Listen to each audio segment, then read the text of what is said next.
This is the kingdom. This is man. This is man thinking up top. This is man thinking with his higher self. But if man is not mastering his flesh, then he would be ruled by his desires, which is down here, which will drag him down to his impulses, which will make this. They taught you the rules of society, but they never taught you the laws of energy.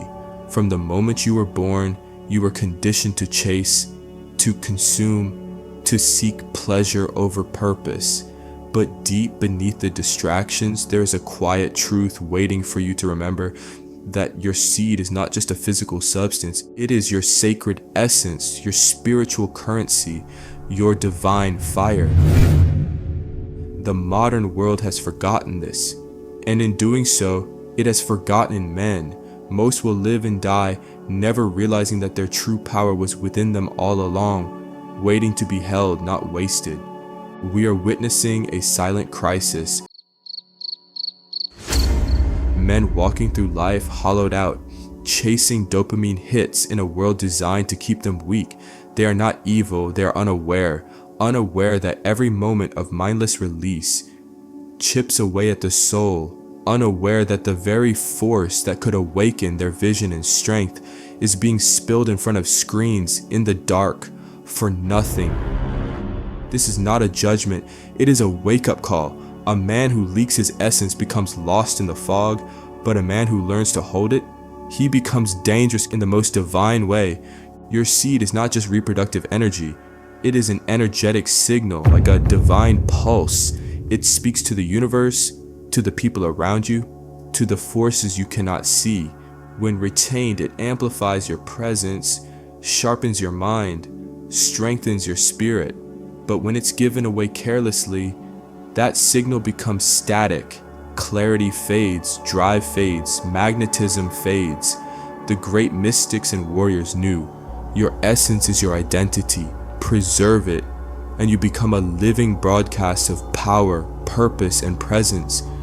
Porn is not just a bad habit. It is a distortion of reality, an inversion of truth. It hacks the primal mind, flooding the body with false pleasure while starving the soul of real experience. Every indulgence is not just a waste of seed, like it's a trade, the sacred for the synthetic. Porn dulls the third eye, but severs intuition, blinds the inner man, and the world calls this normal. But you are not meant to be normal. You are meant to be sovereign. The moment you begin retaining, battlefield reveals itself. People, environments, even thoughts start trying to drain you. These energy vampires come cloaked in seduction and chaos and drama, but their goal is the same: to rob you of your life force. This is not fantasy. This is ancient truth. The more potent your aura becomes, the more fiercely it will be challenged. And that's the test, because you were built for this war. When a man holds his seed, he radiates differently. Energy condenses, posture shifts, gaze sharpens. People can't explain it, but they feel it. That is your field, the electromagnetic aura of retained life force. You don't need to speak loudly. Your presence walks into the room before you do.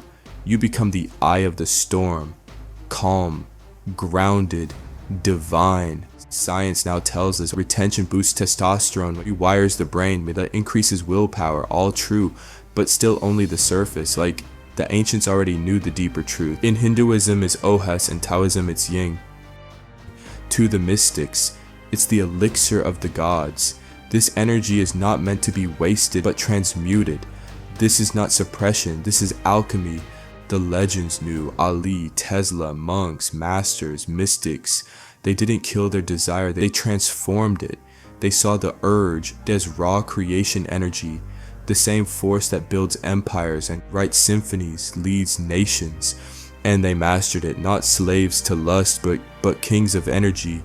In this age of endless temptation, retention is sacred rebellion. It's not easy, but it's holy.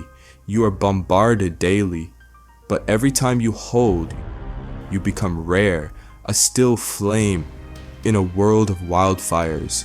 The man who masters retention today becomes magnetic without effort, powerful without noise, unshakable without force. The divine masculine is not dead, it's only sleeping. It awakens when you stop chasing, when you begin building, when you shift from lust to love, from chaos to clarity. Retention is the throne. It is your crown. You are not here to be tamed. You are here to remember that pressure you feel after a week, that burning, that is divine fuel. Let it rise. Let it forge you. Move with it. Create with it. Build with it. Don't suppress it. Direct it. This is the secret of sages and the weapon of kings. Retention creates stillness, not stagnation. You become calm, focused, centered. You stop reacting to life and begin shaping it. You are no longer the wave, like you are the ocean. Stillness becomes your sword. Silence becomes your roar. She senses it, even if she doesn't know why. The masculine field of a retained man is felt on a soul level. You don't chase, you choose. You don't need her, you honor her. And the feminine responds to clarity, to strength, to wholeness. Pleasure is temporary, mission is eternal. Every time you hold instead of release, you build legacy. You choose discipline over indulgence, vision over vanity. You are not avoiding pleasure, you are redefining it. To be on your mission then is to become the source of energy itself. This is not a 30-day challenge. It is a lifestyle. You will fall, you will rise again. Each cycle brings awareness, strength, fire. You begin to become what most men pretend to be. You begin to embody what most can't even imagine. Most will never know this path. They will call it extreme, like unrealistic, pointless. But you feel the truth. You've always known. You were born to hold this power, like to carry this fire. When you choose to keep your seed, to build instead of chase, you become rare. A silent storm, a walking force of nature, a man who doesn't bend to the world but bends the world to his will. The seed is not just life, it is light. It is what kings are made of, what empires are built upon. Hold it and you hold your edge, hold it and you become whole. This is the power they never wanted you to find, but you found it now. And once you know, you never go back.